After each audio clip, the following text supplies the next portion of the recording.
할렐루야. 하나님 주신 귀한 은혜가 우리 성도님들의 삶 가운데 넘치기를 축원합니다. 우리 옛날 참새 시리즈가 하나 있어서 여러분 잊었을 것 같아서 하나 말씀을 드립니다. 참새 시리즈 구탄이랍니다.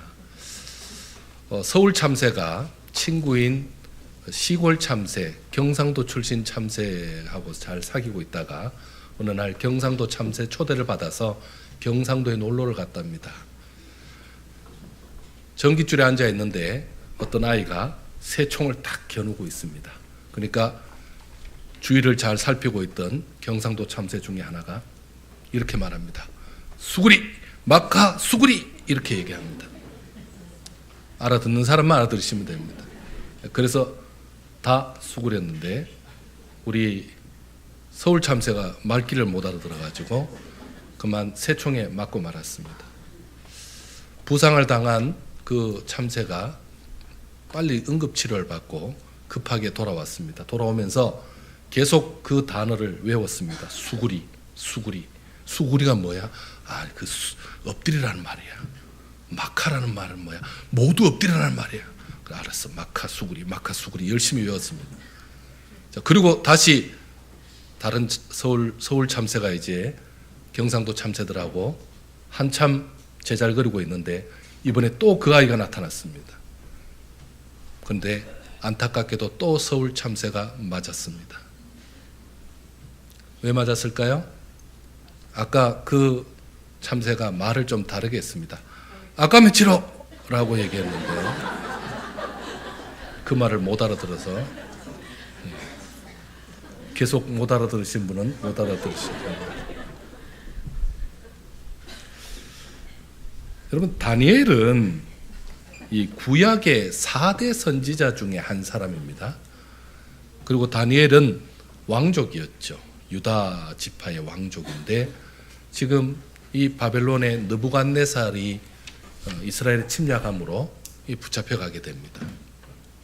여러분, 다니엘은 굉장히 지혜로운 사람이고 똑똑한 사람입니다.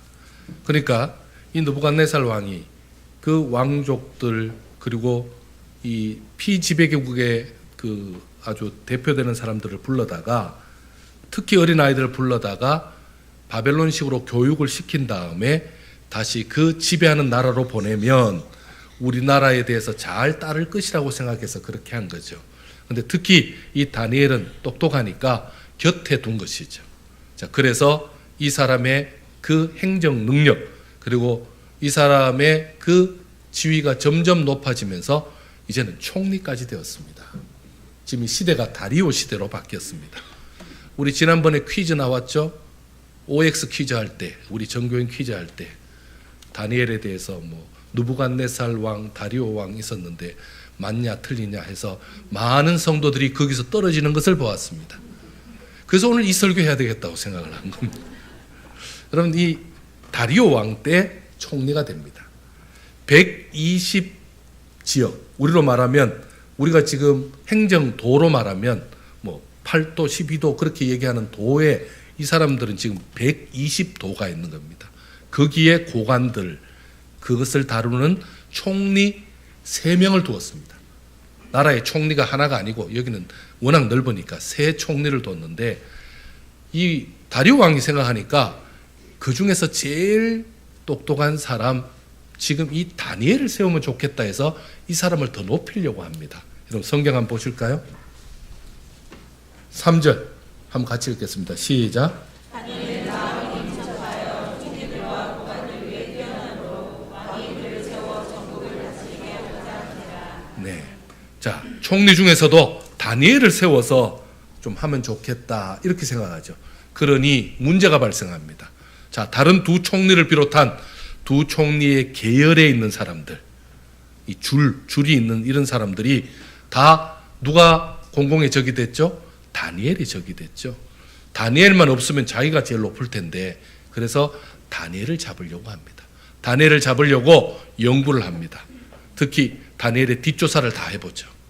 다니엘의 가정사, 다니엘의 뒷조사, 다니엘의 그 돈 쓰는 문제 다 조사를 했는데 허점이 나왔습니까? 안 나왔습니까? 탈탈 털어봤는데도 아무것도 없습니다. 오히려 그의 충성과 그의 지혜로움과 그의 참 탁월한 그 업무만 실력만 드러나는 겁니다. 자, 그러다 이렇게 해서는 안 되겠다 싶어서 그들이 자세히 다니엘을 연구해 보니까 다니엘이 뭐가 있습니까? 그는 하나님이라는 신을 믿고 있습니다. 그래서 여기에서 허점을 찾아야 되겠다라고 생각해서 결국은요, 다니엘을 살펴보니까 다니엘이 기도하고 있고 예배드리고 있는 사람이거든요. 거기서 허점을 찾습니다. 거기서 아이디어를 딱 얻어서 그들이 연구를 해서 딱 다니엘을 잡기 위한 작품 하나를 발표합니다. 그게 어떤 건지 한번 보겠습니다. 자, 6절부터 읽겠습니다. 시작.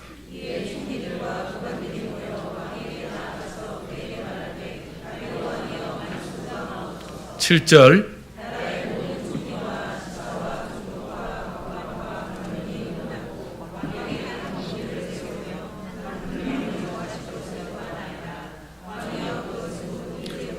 (30일) 동안에 누구든지 왕 외에 어떤 신에게나 사람에게 무엇을 구하면 사자굴에 던져 넣기로 한 것이니이다.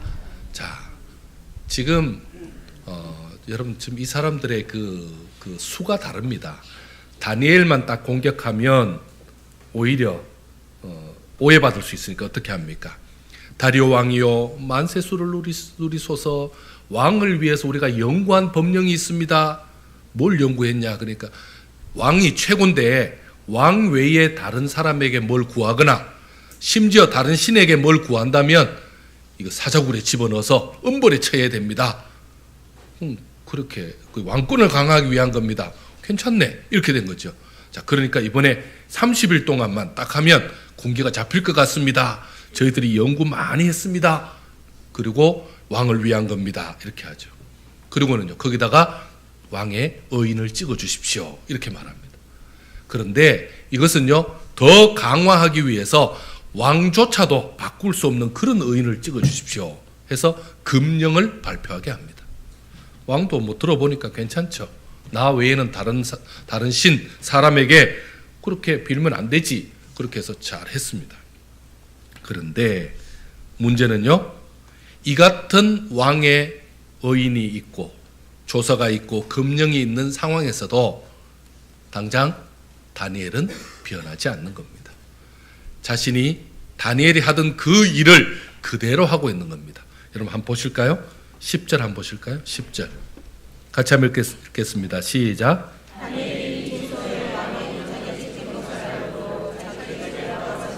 윗방에 올라가 예루살렘을 향한 창문을 열고 전에 하던 대로 하루 3번씩 무릎 꿇고 기도하며 그의 하나님께 감사했더라. 아멘. 다니엘이 지금 하루 3번씩 기도하는 일, 하나님 앞에 예배하는 일, 그 일을 멈추지 않고 있습니다. 자, 이렇게 되면 어떻게 되죠? 다니엘이 전에 하던 그대로 하면요, 금령이 선포되던 전에는 상관이 없었지만 금령이 선포되는 순간부터는 다니엘이 이제는 목숨이 왔다 갔다 합니다. 그런데도 다니엘은 그대로 자기가 전에 하던 그대로 하고 있습니다. 여러분, 이렇게 되면 다니엘이 목숨이 위험해지고 다니엘이 목숨이 위험해진다는 얘기는 다니엘의 도움을 받는 많은 유대인들까지도 다 어려움을 당할 텐데 어떻게 다니엘이 이렇게 생각 없이 하고 있을까요? 최소한 다니엘이 뭐 여러 가지 생각할 수 있지 않습니까?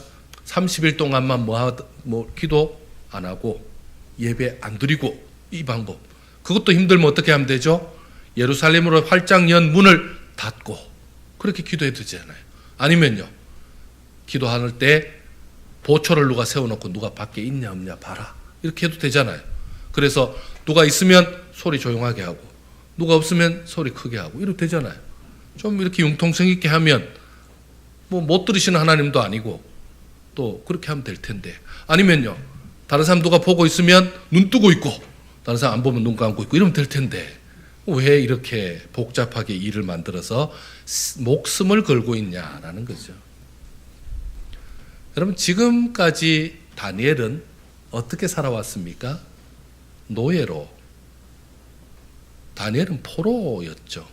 근데 포로 생활 때 그때도 기도했던 다니엘이 지금 뭐가 됐죠? 총리가 되었어도 포로에서부터 지금 총리까지 계속 기도해왔던 그대로 지금 하고 있습니다. 전에 하던 그대로. 누구에게는 변하지 않았다는 겁니까? 하나님 앞에서는 전혀 변하지 않고 지금 이렇게 하고 있습니다. 다니엘이 무슨 기도했겠습니까? 하나님, 지금 금령이, 지금 조서가 내려진 것 제가 너무 잘 알죠. 하지만 저는 이 조서 때문에 하나님을 만나는 일, 하나님 앞에 기도하는 일을 포기할 수 없습니다. 하나님께 구하는 것을 포기할 수 없습니다. 하나님 앞에 구하지 않고는 저는 일을 감당할 수 없습니다. 그래서 제가 지금 하는 이 모든 일도 올려드리고 저는 그대로 기도합니다. 다만 이후의 문제는 제가 감당하지 못하는 일이니 하나님께서 책임져 주옵소서. 지금 그렇게 기도했을 겁니다. 여러분, 전에 하던 대로 변함없이 그대로 할 수 있었던 것은 다니엘에게 있어서 참 다니엘의 상황을 보면 너무나 당연한 일입니다. 다니엘은 하나님이 어떤 분인지를 알고 있습니다. 자기가 가장 위기에 처했을 그때도 하나님께 기도했을 때 하나님이 구해주셨고 지금의 총리가 된 것도 하나님께서 그렇게 해주셨습니다. 그래서 하나님과 자기 사이를 막을 어떤 법도 어떤 왕도 어떤 것도 없다라는 것을 지금 그는 잘 알고 있습니다. 그리고요, 하나님과 30일 동안 교제하지 않으면서 살 자신도 없습니다. 마치 다니엘은 물속에 있는 물고기와 같습니다. 물속에 있는 물고기 같습니다. 그래서 그 호흡하기 위해서는 물이 필요하듯이 그는 살기 위해서 바로 하나님이 필요했던 겁니다. 모든 인생을 하나님께 맡기고 있었습니다. 그런데 자신의 생명의 근원인 하나님을 포기하라고요? 그렇게 할 수 없습니다. 그의 삶의 기준은 언제나 하나님이시며 유일한 분, 바로 하나님 한 분만 자신의 삶의 기준이었습니다. 지금까지 그렇게 해온 겁니다. 그런데 갑자기 법이 바뀌고 갑자기 상황이 바뀌었다고 그는 그렇게 포기할 수 없습니다. 하나님과 호흡하고 하나님과 사는 그는 하나님 없이는 한시도 살 수 없었던 것입니다. 여러분, 하나님 앞에 나아가는 이 다니엘을 보면 참 우리가 부끄러움을 참 많이 느낍니다. 여러분, 우리는 하나님 앞에서 어떤 모습인가요? 하나님하고 기도하지 않고 대화하지 않고도 우리는 오래 살 수 있잖아요. 물 밖에 나온 물고기도 같은 우리인데도 우리 오래 살잖아요. 뭐 별 문제 없이 사는 경우가 있잖아요. 여러분, 참 그럴 때 참 부끄러움을 느낍니다. 지금 당장 내게 불이익이 생긴다면, 지금 당장 내게 금전적인 손해가 생긴다면, 지금 당장 오늘 예배 드리는 이 일로 인해서 내게 어떤 충격이 가해진다면 언제든지 우리는 오늘 예배를 빼고 그 충격을 메꾸러 갈 수 있는 만반의 태세가 갖춰진 우리들이 아닌지요. 여러분, 악한 사탄은 우리를 늘 흔들고 있습니다. 위협하고 있습니다. 뭐로요? 만만하게 보고 있습니다. 언제든지 재정적으로 어려움만 주면 너는 예배 생활 잘하다가도 포기할 거고, 너는 언제든지 손해만 난다고 생각하면 손해 난다는 걱정만 끼쳐져도 너는 포기할 수 있는 자가 아니냐, 이렇게 생각하고 있다면 참 부끄러운 일이죠. 여러분, 우리가 혹시 그렇게 사탄이 볼 때 만만한 자가 되어 있지는 않는지요? 한번 우리를 돌아볼 필요가 있습니다. 여러분, 어떻게 해야 됩니까? 오늘 말씀대로 전에 하던 대로 하면 됩니다. 전에 하던 대로 하면 됩니다. 지금까지 하나님만 바라보고 나의 모든 생업과 나의 모든 내게 주어진 모든 일을 하나님께 맡기고 일했다면 잘하신 겁니다. 그대로 하면 됩니다. 내게 새로운 일이 닥친다고 해서 또 다른 위협이 온다고 해서 그것에 흔들리지 않고 그대로 하나님께 맡기면 됩니다. 그러면 하나님께서 그 일을 책임져 주십니다. 이천에 어떤 부동산 하는 분이 계시답니다.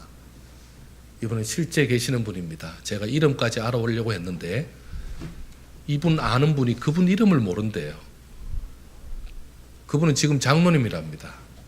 그래서 지금 이천에 아주 큰 부동산, 이천에서 이름만 대면 다 안다는 부동산 업자라는데 제가 이름을 잘 모르겠습니다. 중요한 것은 사실입니다. 자, 이분이 좋은 부동산을 하나 만났습니다. 무슨 땅을 매입하는 일, 그리고 건축 부지를 이제 찾는 분, 이렇게 서로 연결을 시켜줘서 양쪽에 복비를 받을 수 있는 그런 좋은 기회가 돼서 이 단위가 수억 대가 됐답니다. 그래서 열심히 신나게 잘 준비해서 이제 계약을 하려고 하는데 두 사람이 계약일 자체를 주일로 미룬 겁니다. 주일로. 그것도 시간은 몇 시로 했더니 11시로 미뤘답니다. 11시에 만나자 그럽니다. 11시에 만나서 도장만 찍으면 되니까. 근데 11시에 만나서 도장 찍으면 예배 못 드리잖아요. 이분은 늘 예배 빠지지 않는 사람인데, 그래서 그것 때문에 고민을 했습니다. 하나님, 이렇게 좋은 기회인데 제가 이거 계약하고 나면 참 하나님 앞에 너무 큰일 감당할 수 있는데 왜 이렇게 막으십니까? 하고 기도하다가 전에 하던 대로 교회 갔습니다. 그리고 그 전에 전화를 드렸습니다. 죄송합니다. 제가 이만 해서 제가 이 계약은 못하겠습니다. 다른 부동산 집에서 하시죠. 제가 소개는 해드리겠습니다. 저는 그럼 왜 못하냐고. 저는 주일날 교회 가야 되고 제 할 일이 있습니다. 제가 하나님, 제가 믿는 하나님과 제가 약속을 했기 때문에 이건 안 됩니다. 이렇게 했더니 난리가 났습니다. 노발대발하고 돈을 좀 벌더니 배가 뭐 어떻게 됐냐, 뭐 간이 왔다 갔다 하냐부터 시작해서 별 얘기를 다 들었습니다. 그렇지 않겠습니까? 이 사람들이 심각한 문제인데. 그래서 어쨌든 자기는 포기하고 그렇게 예배를 드렸습니다. 하루인가 이틀이 지나서 그 사람들에게서 양쪽에서 전화가 왔습니다. 계약하자고. 지난번에 계약 못했다고. 아니 왜 그렇습니까? 그랬더니 당신이 믿는 당신의 신 앞에 그렇게 철저한 사람이라면 우리와의 신의도 잘 지킬 것이 아니냐. 그래서 딴 사람 필요 없다. 우리는 당신과 계약하고 싶다. 당신 되는 날이 언제요? 이렇게 해가지고 계약을 잘 했답니다. 그때부터 계약이 더 잘 돼서 이천에 제일 가는 부자가 되었다라는 전설 같은 얘기가 있습니다. 그럼 진짜입니다. 사실은 사실인데 제가 다음에 한번 이름 알아보겠습니다. 그럼 참 하나님만 바라보면서 자기의 것을 맡기는 이 사람을 하나님이 어떻게 보실까요? 이런 사람들을. 참 대책 없는 사람이에요. 세상에서 감당이 안 되는 대책 없는 이런 사람을 하나님은 잘 챙기십니다. 왜요? 하나님의 이름 걸고 손해보겠다는 거잖아요. 하나님 때문에 포기하겠다는 거잖아요. 하나님을 믿는 그 믿음 때문에 자기가 양보하겠다는 거잖아요. 그러면 하나님은 이런 부분에서 그냥 두지 않습니다. 그럼 다니엘이 어떻게 그 사자굴에 떨어졌는데 살았을까요? 보통 사자굴의 사자는 다른 책들을 보면 2주 동안 굶긴답니다. 2주를 굶기면 사자의 그 눈이 돌아간답니다. 보통 사자들은요, 뭐 이렇게 사냥감을 한 마리 뜯어서 같이 먹고 나면 배불러서 누워 자잖아요. 근데 2주 정도 되면요, 그런 거 없답니다. 그냥 눈에 보이는 거 다 잡아먹는답니다. 자, 그런데 지금 다니엘이 들어갔을 때 2주 동안 굶기지 않은 겁니까? 배부른 상태였습니까? 갑자기 다니엘 앞에서 얘들이 꼬리치는 강아지가 된 겁니다. 근데 이상한 것은 침은 질질 흘리고 있어요. 아니 정말 어떻게 여기서 살았지 싶은데 나중에 보니까 증명이 됩니다. 이런 왕이, 이 다리오 왕이 하루 동안 얼마나 마음이 급했는지 한번 보실까요? 다리오 왕은요, 지금 속은 걸 알고 있습니다. 한번 보실까요? 14절 한번 보겠습니다. 14절 같이 읽습니다. 시작.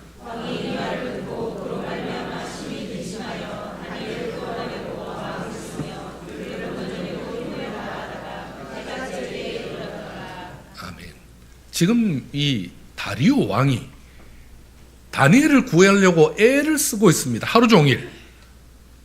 그런데 못 구하죠? 지금 이게 뭔지를 아는 겁니까? 다니엘을 시기한 자들이 다니엘을 지금 함정에 빠뜨렸다는 것을 알고 있습니다. 그래서 나중에 어떻게 됩니까? 16절 한번 보실까요? 16절 같이 한번 읽겠습니다. 시작. 이에 왕이 명령하되 다니엘을 끌어다가 사자굴에 던져놓는지라. 왕이 다니엘에게 이르되 내가 항상 섬기는 너의 하나님이 너를 구원하시리라 하니라. 아멘. 다니엘을 구하기 위해서 자기는 할 수 없어서 섬기는 너의 하나님이 너를 구원할 것이다 라고. 왜요? 다니엘은 한결같은 하나님을 섬기는 사람인 줄 알고 있으니까. 그래서 나중에 어떻게 합니까? 19절 한번 보실까요? 19절 시작. 18절도 한번 읽어보죠. 18절 시작.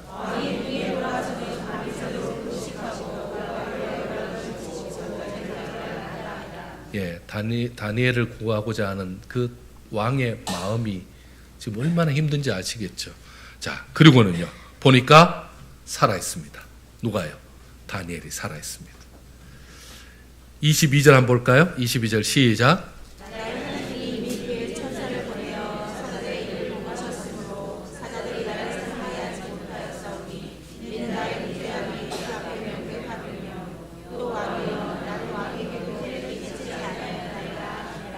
아멘.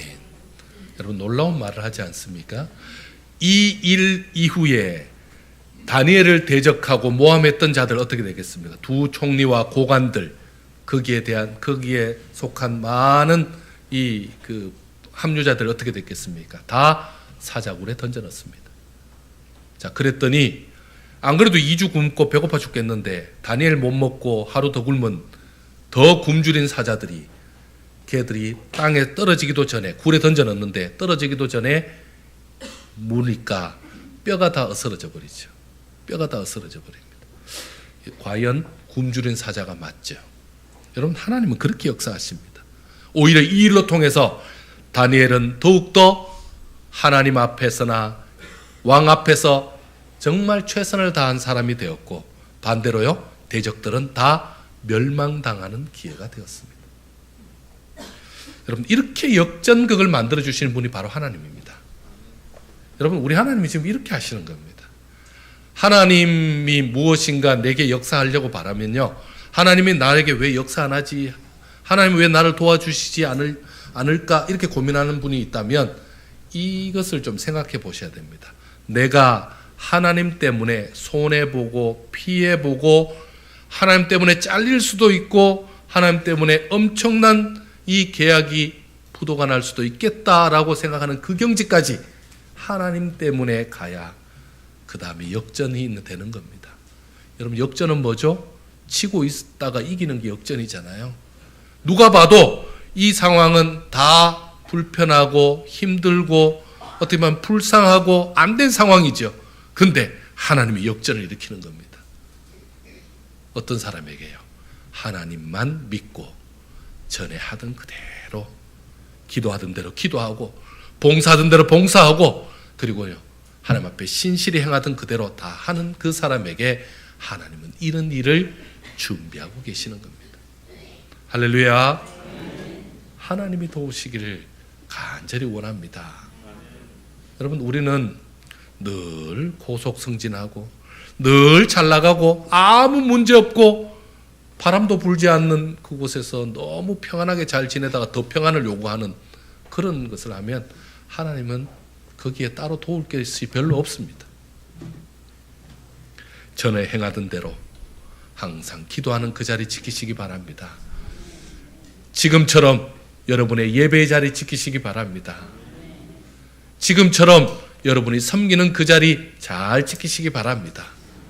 그리고는요 하나님께서 그 사람을 책임지시고 그 사람을 인도해서 마침내 과연 이 사람이 나를 위해서 이렇게까지 희생하고 수고했으니 내가 이를 높이 세운다라고 하나님께서 그분에 대해서 특별한 은혜를 주는 특별한 은혜를 줘서 세우는 사람으로 그렇게 만들어지는 역사가 있기를 축원합니다. 우리의 삶에 이런 놀라운 역사가 있기를 축원합니다. 기도하겠습니다. 하나님, 내 인생을 우리 하나님께 맡깁니다.